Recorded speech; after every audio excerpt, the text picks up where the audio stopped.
So the rumors are true. OGE and Decay have been traded to their respective teams, either on the Gladiators or the Dallas Fuel.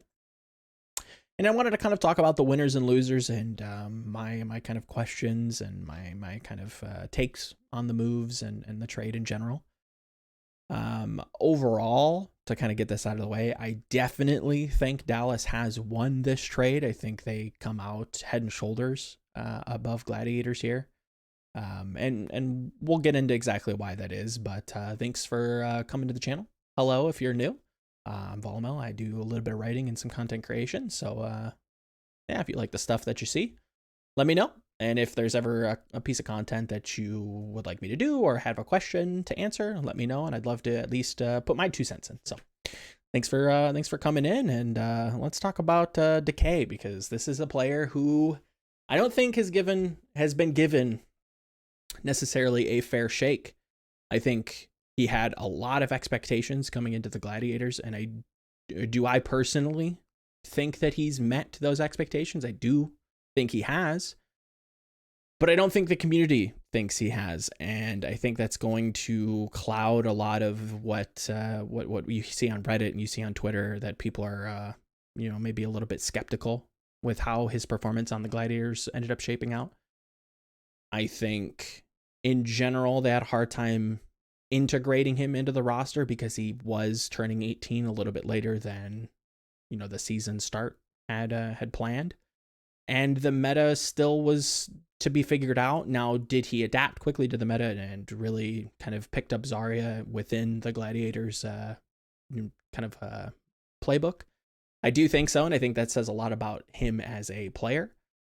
And I think that in regards to how long GOATs lasted, I think that speaks volumes, and I think his level of Zarya did improve over the season, and he ended up kind of ending as a pretty solid Zarya player. So I think that's, again, speaks volumes to who he is as a player.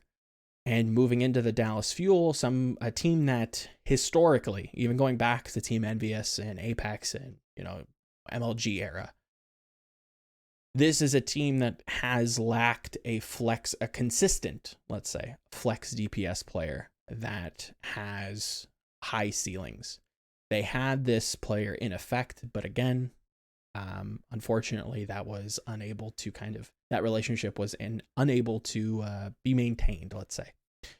So I think Decay does fill those very large shoes, and I think Dallas fans, Fuel fans out there, should be very happy that you have Decay now. I think overall Dallas has been pretty quiet this offseason. I think they have a lot of work to do, but this is a solid step in the right direction and can be the new effect for this team. I truly do believe that. Now that's one side of the trade. Let's take a look at OGE and whether or not they needed OGE on Dallas, because I'm seeing a lot of disappointment, and I think a lot of people are very upset that OGE left the Dallas Fuel, and I definitely think that's understandable. Was an okay main tank, nothing to really write to home, nothing shocking, let's say. I think he had some fantastic moments, but overall didn't necessarily surprise me for the length of time that he was on Fuel. That could be a team question. It could be a lot of different things. I definitely think he has a lot of potential. Whether or not that'll be realized on the Gladiators, time's going to tell. Now, did they need OG? I don't think so. I think you have Trill on standby, who is a very, very competent and competitive main tank in his own right. Is he as good as OGE's ceiling? That kind of remains to be seen for me, because I still haven't seen him play on stage as well as OGE has in the past. And if the rumors are true, which is my B point, if they are signing Gamsu, I think that's almost better than OG. And that kind of says a lot, because I've not been very kind to Gamsu in the past, but I think Gamsu coming into this team brings a lot of intangibles that make up for the lack in kind of mechanical prowess that OGE brought.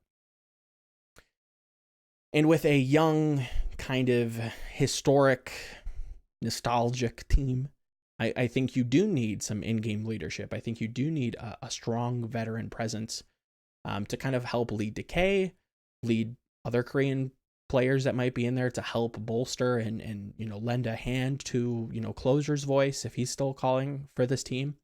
I think that's going to be very, very important to kind of keep Decay within a very workable mindset and keep him on the right path that he needs to go, and that Dallas needs him to go to kind of really revitalize this brand, because they're in some dire straits. The brand in general, in terms of just strength against the league, not looking fantastic. And I think Decay, if things go well, can really turn that around, or at least begin to turn it around.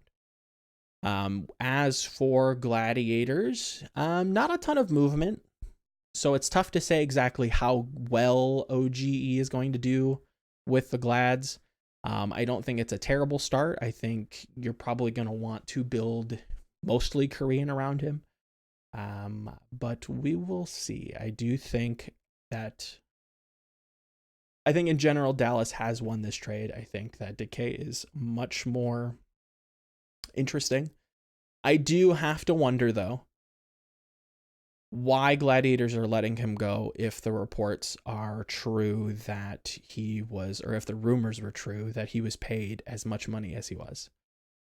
I don't think the exact number was ever talked about publicly, but I think that enough flies have figured out that he was paid a good chunk of money. Now I'm wondering why they would have let him go if he is as talented as he is. If you've waited for him to become 18 to kind of integrate him in your roster, and you're paying him a nice salary on top of that, why let him go? Why exactly would you basically kind of frame your team around him in 2019 and then abandon him in 2020 and try to rebuild? I do have speculation on that. I do have my questions there. I'm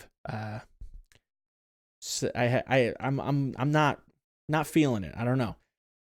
Just on its face, though, I do think Dallas did very well with this trade. I think Decay is going to help them a lot. I'm a little wiggly about the Decay leaving Gladiators after kind of being invested in so much. So,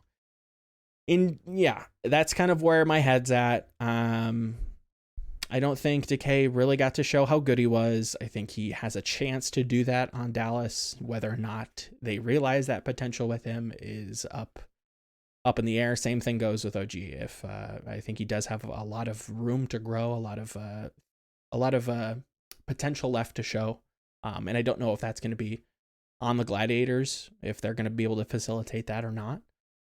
But in general, that's kind of where I'm at. I think if the rumors are true and they do have Gamsu on the horizon, Dallas that is, I think they'll be a solid middle of the pack team as long as they can kind of keep Decay bought in, let's say.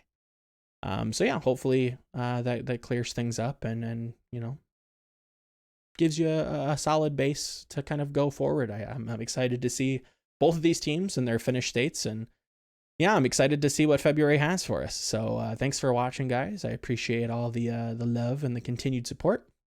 I will be at BlizzCon. This video probably will be out the day that I'm flying. So if you see me, please say hi. I'd love to put some names to faces. And yeah, check out some of my other videos. And if you ever have any questions, if you think Dallas is going to be terrible, if you think Gladiators are going to be super pog champ and winning the league, let me know. I'd love to interact with you guys and have a little chit chat in the comments. So till next time, take care.